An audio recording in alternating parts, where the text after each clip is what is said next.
Chers frères et sœurs, voici donc notre première rencontre sur cette nouvelle chaîne pour les paroisses de La Baule et de Pornichet. Je dois vous dire que je suis très heureux de pouvoir ainsi vous rejoindre, vous accompagner dans ce temps un peu particulier du confinement. Pouvoir m'adresser à vous et vous donner quelques encouragements, quelques pensées et réflexions est un grand bonheur. Merci d'ailleurs à celui qui va relayer par le site web de la paroisse le lien qui vous permettra de rejoindre ce message. Je suis très heureux parce que c'est vrai que cela va nous donner l'occasion de rester en contact. Mais en même temps, je dois vous dire que je suis assez triste. Assez triste parce que je vois là encore une étape de plus qui vient comme morceler et virtualiser notre paroisse. Je suis sûr, bien sûr, que vous continuez de prier en communion avec tous les paroissiens, avec vos prêtres et avec ceux que vous aimez.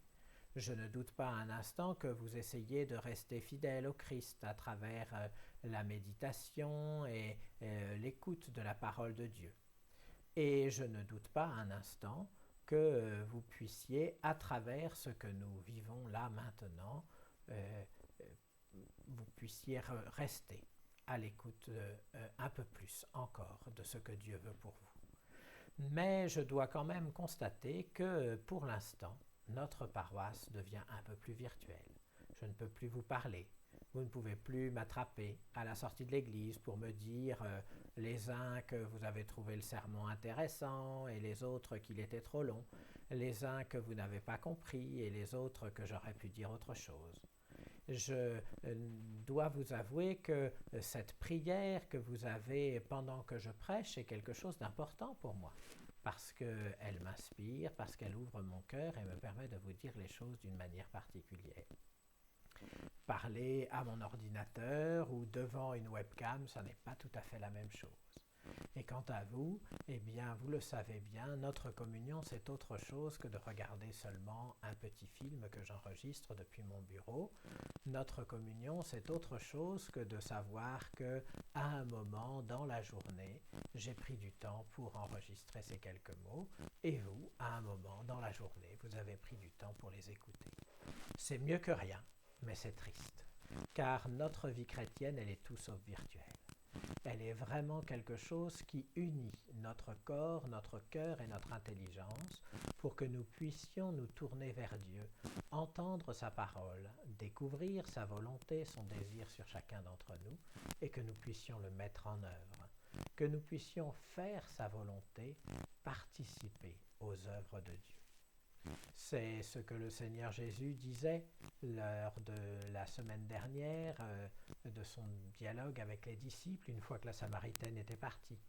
Pour moi, j'ai une autre nourriture que vous ne connaissez pas. Ma nourriture, c'est de faire la volonté de Dieu et de réaliser ses œuvres.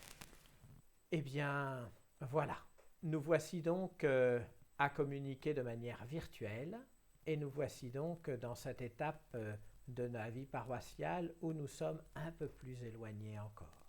Nous savons bien qu'il y a déjà beaucoup de paroissiens qui ont choisi de se mettre en retrait, qui se disent croyants mais non pratiquants, qui ne voient pas l'intérêt, l'importance de nos assemblées fraternelles et de pouvoir communiquer leur foi à ceux qui les entourent pour pouvoir recevoir de ceux qui les entourent leur foi, qui ne voient pas l'importance de recevoir la parole. Sans doute peuvent-ils la lire dans la Bible ou l'accueillir ailleurs, mais l'important, n'est-ce pas, de l'entendre proclamer dans l'Église et de pouvoir ainsi la partager avec ses frères.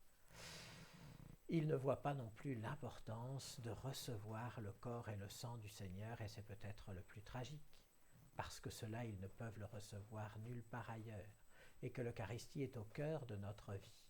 Recevoir en nous le corps, le sang du Seigneur, cela n'a rien de virtuel, cela n'a rien de simplement décisionnel, comme si je choisissais quand ça se fait ou quand ça ne se fait pas. C'est une nécessité, un impératif absolu. Le Concile Vatican II dit lui-même que l'Eucharistie est la source et le sommet de toute vie chrétienne. Nous le savons elle est au cœur de toute vie paroissiale. Beaucoup ont fait ce choix-là, mais aujourd'hui, beaucoup ne l'ont pas fait et pourtant doivent le vivre. Nous sommes en jeûne de nos assemblées paroissiales et de la fraternité qui en ressort, jeûne des célébrations eucharistiques et de cette possibilité de recevoir en nous la nourriture céleste, le corps et le sang du Seigneur, de pouvoir nous unir au saint sacrifice du Seigneur. C'est quelque chose qui me semble tragique, d'autant plus tragique que nous vivons ensemble, depuis quelques mois déjà, une année de l'Eucharistie. Il y a quelque chose de bien paradoxal à ne pas pouvoir participer à l'Eucharistie pendant cette année de l'Eucharistie. Nous le prenons comme tel, et nous devons accepter ce jeûne comme quelque chose que nous n'avons pas choisi, mais qui nous est envoyé de la part de la providence divine. Je ne dis pas que la maladie, que la pandémie, que le confinement, etc. sont des œuvres de Dieu. Je dis simplement que dans sa providence infinie et miséricordieuse, le Seigneur le permet. Alors comment le vivre? Eh bien, je voudrais prendre quelques instants avec vous pour méditer sur des personnages que nous ne regardons pas beaucoup dans l'évangile de ce dimanche. Je vous ai proposé une méditation un peu longue, ligne par ligne, de cet évangile de l'aveugle-né. Je voudrais insister sur des personnages qu'on ne regarde pas beaucoup.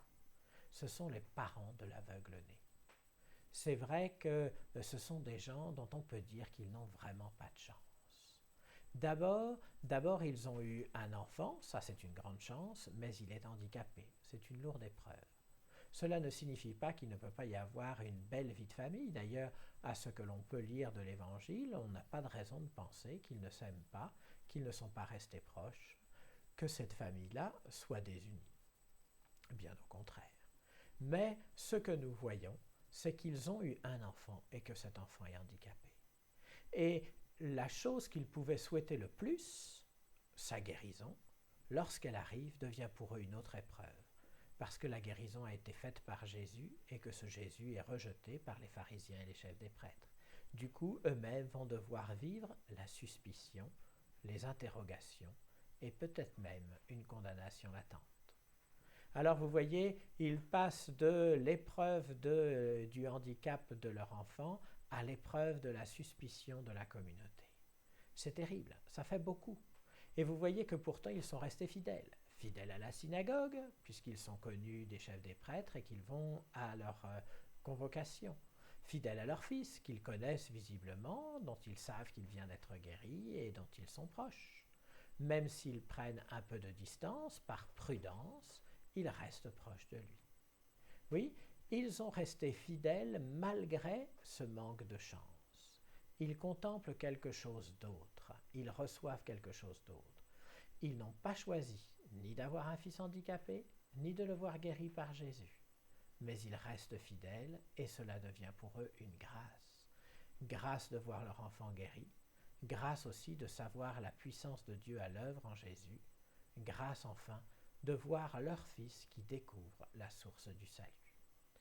Alors oui, il faut le reconnaître, ils n'ont pas eu de chance, mais ils ont eu la grâce et c'est beaucoup plus important. Eh bien nous pouvons dire qu'en ce moment nous n'avons pas de chance. Nous sommes privés de notre vie habituelle, privés de nos assemblées communautaires, privés de l'Eucharistie, privés pour beaucoup de la proximité de nos amis, de ceux que nous aimons, éloignés, obligés de ne faire ces rencontres que par téléphone ou par Internet. C'est quelque chose que nous n'avons pas choisi. Ce n'est pas une chance, c'est une malchance. Être ainsi privé pendant des jours, peut-être des semaines, de l'aide de la parole de Dieu proclamée en communauté, de l'aide de l'Eucharistie reçue et consommée, c'est une grande malchance. Cette malchance, elle tombe pendant le carême. Nous devons intégrer cela à notre carême et nous dire que, sans doute, cela peut être pour nous une belle offrande.